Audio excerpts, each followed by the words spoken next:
पालाभिषेक करतील त्याच्या अगोदर एकदा चार्ज होऊया. रामकृष्ण हरी, रामकृष्ण हरी.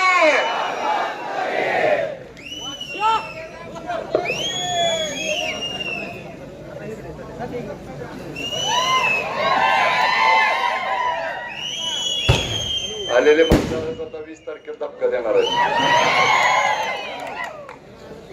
ओंकार नाथास नतमस्तक होतो.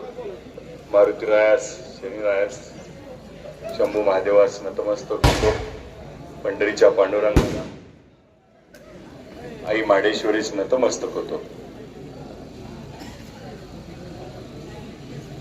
ज्यांच्यामुळं मी आज आपल्या समोर उमेदवार म्हणून उभा आहे ते या जिल्ह्याचे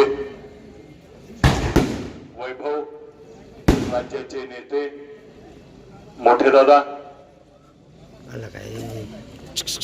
ज्यांनी आता आपल्याला मार्गदर्शन करून पुढच्या कार्यक्रमाला गेले ते या माढा लोकसभेचे लोकप्रिय खासदार धैर्यशील मोहिते पाटील साहेब, ज्यांनी भावाप्रमाणे साथ देत आहेत ते शिवतेज बाबा मोहिते पाटील, ज्यांनी आता दमदार असं भाषण केलं ते साईनाथ भाऊ अभंगराव, शिवसेनेचे नेते संभाजीराजे शिंदे, शिवसेनेचे नेते धनंजयजी डिकोळे नाना, भारत नाना पाटील, राष्ट्रवादीचे तालुकाध्यक्ष बाळासाहेबजी पाटील, बाळासाहेब तात्या ढवळे, दिनेशजी जगदाळे साहेब, सचिनजी जगताप, रावसाहेब नाना देशमुख, बाबू तात्या सुर्वे, काकासाहेब पाटील, मधुकरांना देशमुख, पोपट तात्या अनपट, गोविंदरावजी पवार, अनुरावजी अरुणजी तोडकर साहेब, सौदागरजी जाधव, दत्ताभाऊ ढवळे, सूरज भैया देशमुख, आकाश भैया पाटील, प्रतापजी पिसाळ, माणिकजी लांडे, माणिकांना लांडे, प्रशांतजी पाटील, रविकांतजी पाटील, अशोकजी विचकुले, हरिभाऊ माने, सागरजी गिड्डे, दीपकजी गोत्रे, ऍडव्होकेट विजयसिंह गिड्डे, प्रशांतजी शिंदे, मधुकरजी चोपडे, राजाभाऊ भिंगारे, ऋतुजाराई ताई सुर्वे, सुवर्णाताई शिवपूजे ताई, अनिताताई पवार, प्रमोदिनी ताई लांडगे ताई, वनिताताई कुलकर्णी ताई, स्नेहलताताई निंबाळकर, सुंदरताई माळी, विठ्ठल कारखान्याच्या व्हाईस चेअरमन प्रेमलताताई रोंगे मॅडम आणि आमचे ज्येष्ठ विलास बाप्पा देशमुख, विचारपीठावरती उपस्थित असलेले सर्वच नेते मंडळी. आता वेळेअभावी नावं काही राहिले असतील तर दिलगिरी व्यक्त करतो आणि सर्व विचारपटावरती उपस्थित असलेले सर्व नेते मंडळी, वडीलधारी ज्येष्ठ, समोर बसलेले सर्व मतदार राजा, तरुण सहकारी, ग्रामस्थ, पत्रकार बंधू,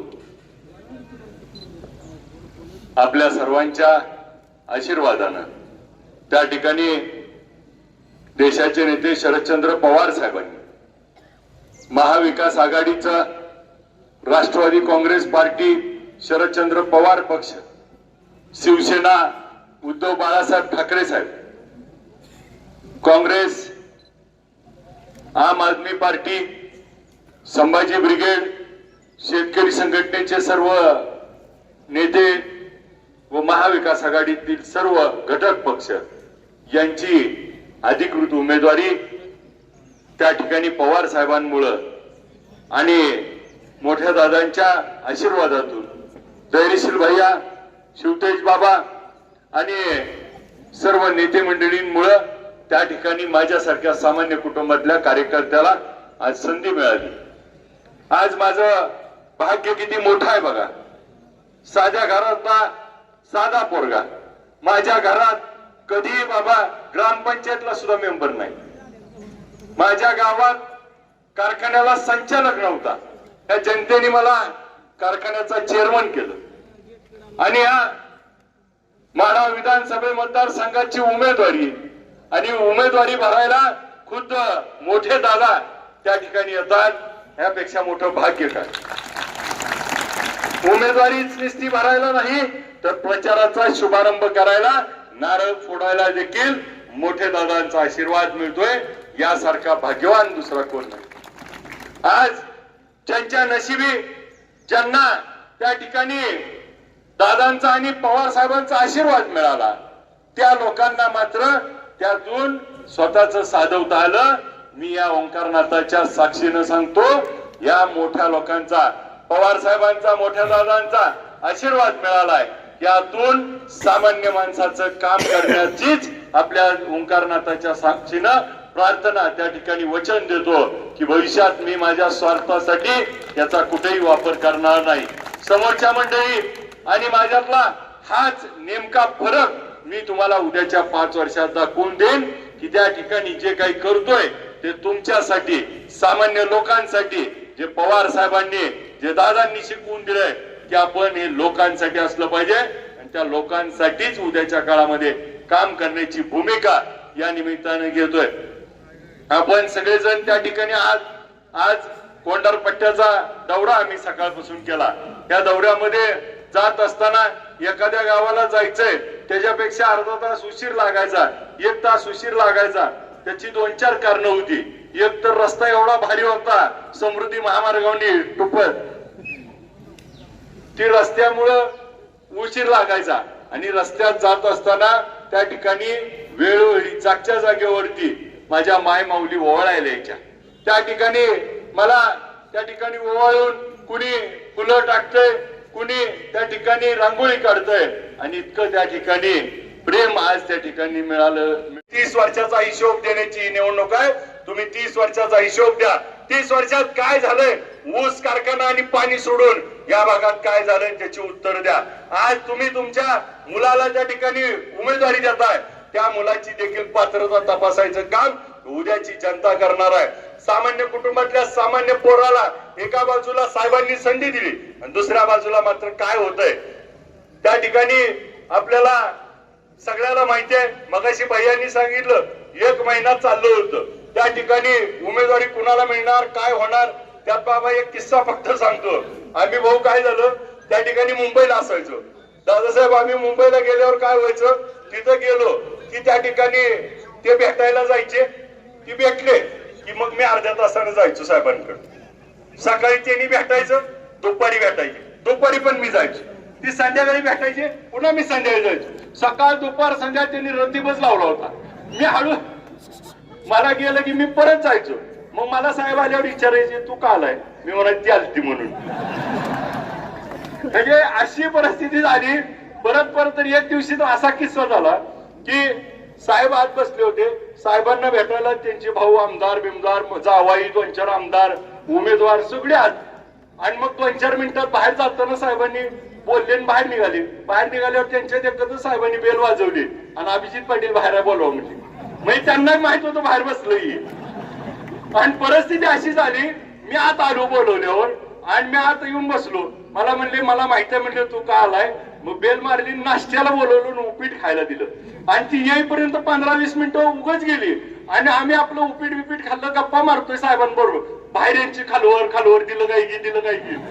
म्हणजे यांची आपदा इतकी केली साहेबांनी, यांच्या पिशव्या वाहूनच यांच्या पिशव्या झाल्या.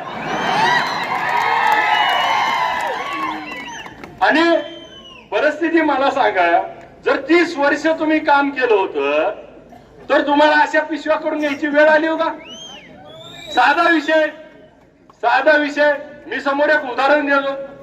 लोकसभेच्या निवडणुकीच्या वेळी धैर्यशील भैया त्या ठिकाणी माढा लोकसभेमध्ये फिरत होते आणि मग लोकसभेमध्ये उभारण्यासाठी सगळ्यांची चाचपणी करत होते. आणि मला आठवतंय 14 एप्रिलला त्या ठिकाणी बाबा भैयांचा प्रवेश झाला.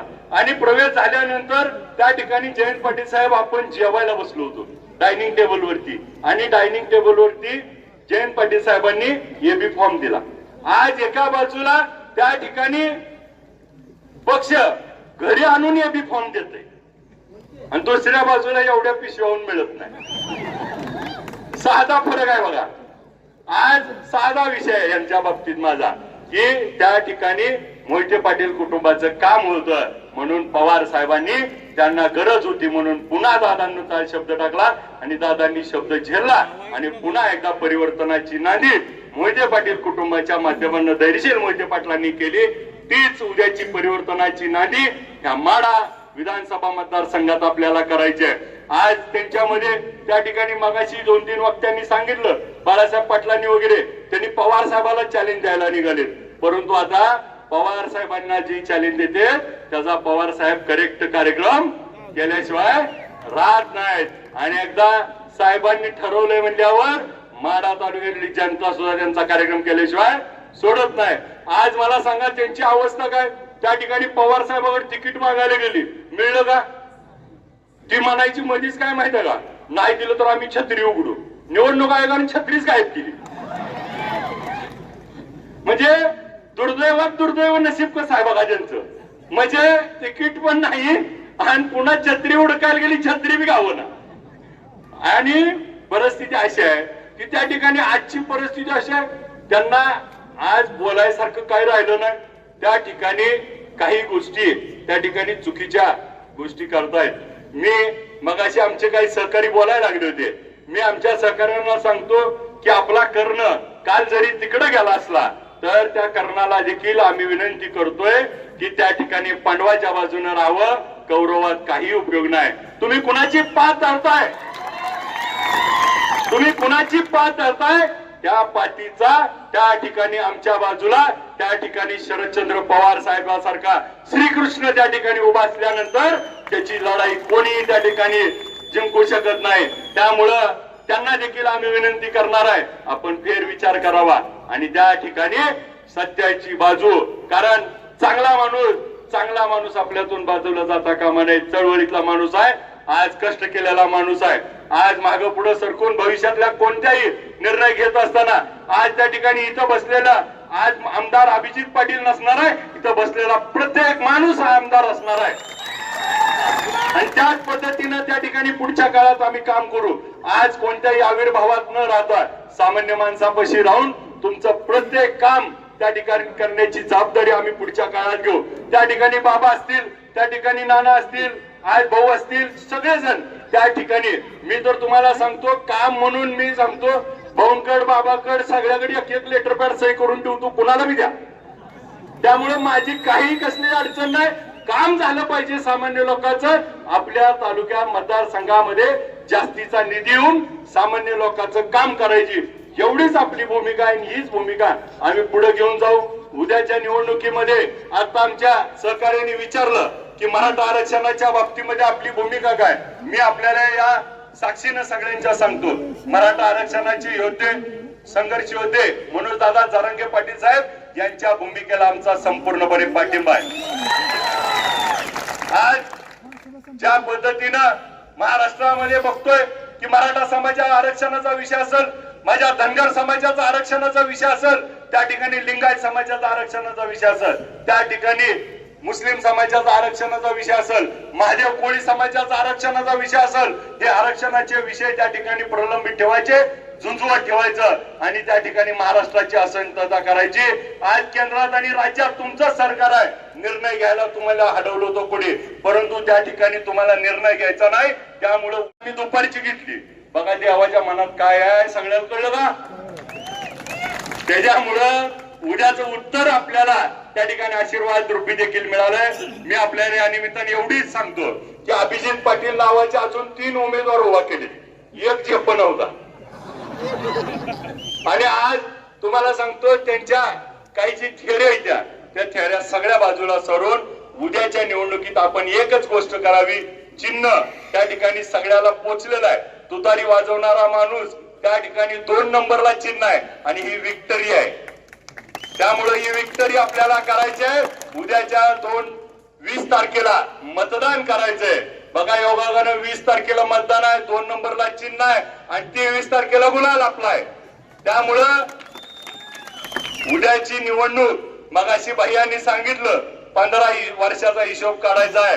त्यामुळे आता रंगत यायला चालू झाली आहे आणि त्या ठिकाणी 2009 पासूनचा सगळा हिशोब भैया त्या ठिकाणी काढतील आणि त्या उद्याच्या निवडणुकीनंतर आपल्या मतदारसंघातला सगळे प्रश्न ज्या पद्धतीनं तिकडं ओमराजा आणि कैलास पाटील जयवीरूची जोडी मगा सांगितलं त्या ठिकाणी बघणे, तशाच पद्धतीनं भैयासाहेबांच्या मार्गदर्शनाखाली आम्ही या मतदारसंघाचा सर्वांगीण विकास, सगळ्यांची सगळी कामं, आज रस्त्याच्या बाबतीत तर तुम्हाला काळजीच करू नका, 5 वर्षात तुम्ही परत म्हणाल की रस्ता म्हणून कुठला शिल्लक ठेवला नाही.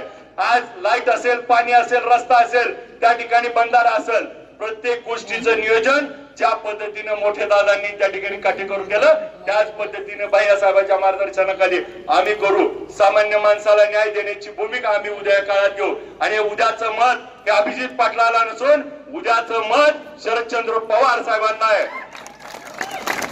उद्याचं मत टाकायला आज जाताना एक गोष्ट लक्षात ठेवा, ज्या पवार साहेबांना त्या ठिकाणी या वयामध्ये त्या ठिकाणी पक्ष आणि पार्टी फोडली, त्यावेळी चिन्ह आणि पक्ष गेला, त्या सही करणाऱ्या 40 गद्दार आमदारात हे देखील होते.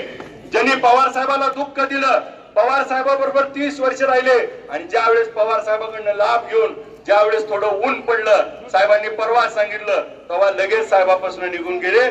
त्याचा देखील हिशोब उद्याच्या निवडणुकीत आपल्याला घ्यायचा आहे.